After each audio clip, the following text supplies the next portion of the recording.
MTV Unplugged is being brought to you by Budweiser. This Bud's for you.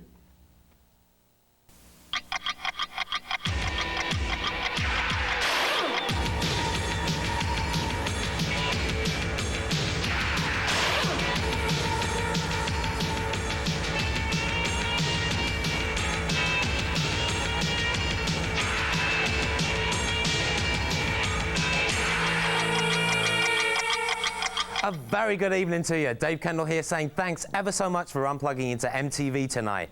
Hope you got the next 150 minutes free, because the stuff coming up is what alternative dreams are made of. First, a 30-minute Sinead O'Connor extravaganza, and right after that, 120 minutes, 2 hours into the future of alternative music video.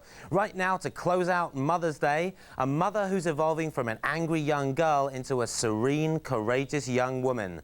And if she's not changing the world, she's at least changing before the world. Her new single, Nothing Compares to You, and her new album, I Do Not Want What I Haven't Got, have both reached #1 on the Billboard pop chart. Here's Sinead O'Connor in I Never Said I Was Tough.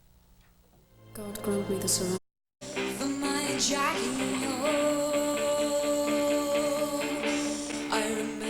In 1987, Sinead O'Connor brought out her debut album, The Lion and the Cobra. Not only did it achieve huge critical acclaim, but it was also a commercial success around the world. Her first introduction to music came when she was only 15 years old. She had been sent to a rehabilitation centre for girls with behavioural problems, and music became her only escape. In those early experimental days, she met Paul Byrne from the Dublin rock group Into Anure.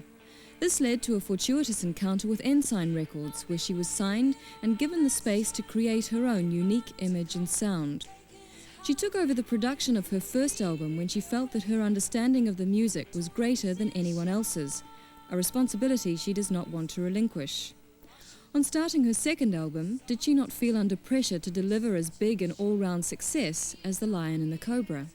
Whatever pressure there was, I put on myself, if you know what I mean. But then I realised that you shouldn't really think like that. All you should really try to do is do a record that you are happy with and that you think is brilliant, and that you shouldn't really think about whether it's going to do well or any of that kind of thing. It's very hard to do that, though. I'm walking through. There is an obvious change in style for Sinead. How else does the new album, I Do Not Want What I Haven't Got, differ from the first?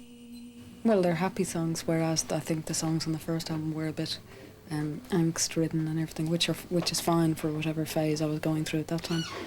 But the phase I'm going through now is a happy one, so I think the songs are a bit happier. I don't know if it makes any difference, though. You know what I mean? It probably doesn't. I kill a dragon for you. I was a man and I had a shaved head and I was outspoken about things. A big deal wouldn't be made out of it at all. And as far as I'm concerned, a big deal was made out of it purely because I am a woman. And because people are very biased about how women look, and if they look at a woman that's got a shaved head and a pair of Doc Martens on, they assume that she must be really aggressive. And also because I am outspoken about things that fed people's preconceptions. 50% of it was also that, you know, on occasion I may have been a little brash. I'm dancing with seven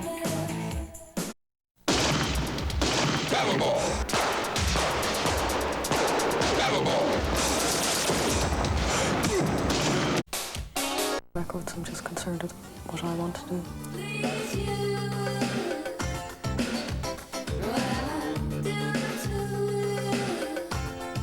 I have a reason why I shaved my head other than that I felt like it, you know, and I feel like growing my hair a bit now.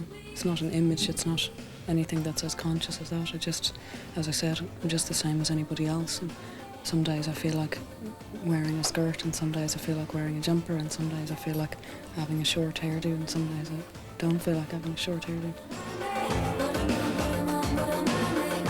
After The Lion and the Cobra, Sinead released her new album. One of the most lyrically powerful songs on I Do Not Want What I Haven't Got is a track entitled Black Boys on Mopeds. Sinead explains where the inspiration for the song comes from. It's inspired by, there was a boy called Nicholas Bramble, who was this 16-year-old boy who was killed in a police chase last summer in an area of London called Ladbroke Grove.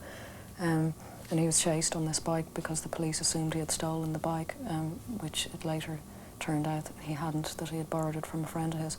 And the police afterwards said that they denied that they were there, they denied having any involvement in it. They said that they had only arrived on the scene after the accident, even though lots of people had seen them, and nothing was done about it. 12, watch Comic Relief on HBO, right here on Dimension Cable.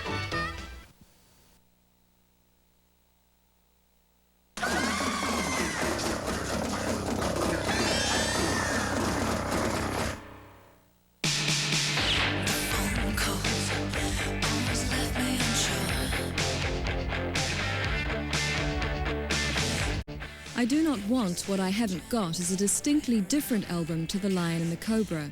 Does this mean that Sinead is mellowing? It's not a case of mellowing, it's a case of that, you know, I was 20 years of age when I put my album out, and now I'm 23, so I feel a little bit differently. That's all. It's not a case of maturing or growing up, it's just a case of that I'm finished with that part of my life.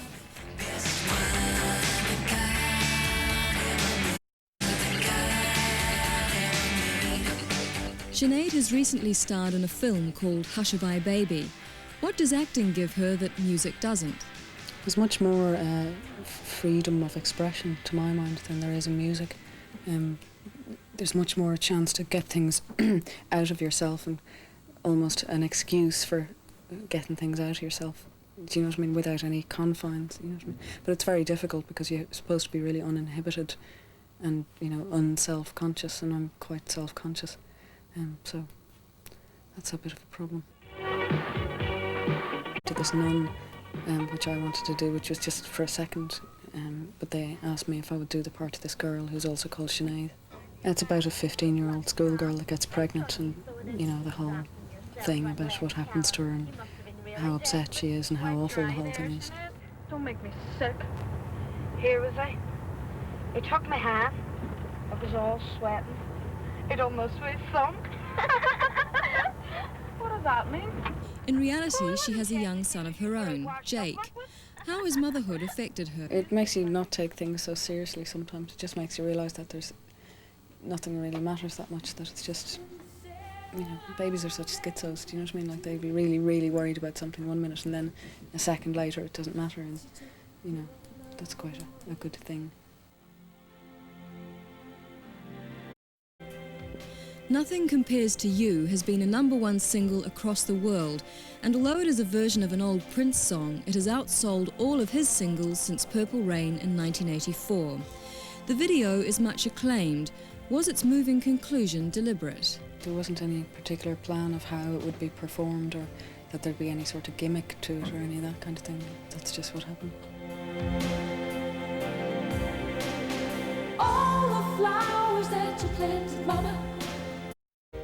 A human being goes through certain feelings and certain emotions at certain ages of their life, and you have to live those things, and you can't stop yourself from doing them. If you did, you wouldn't be doing what you were supposed to be doing, you know what I mean? So it wouldn't change anything that's happened to me in my life at all.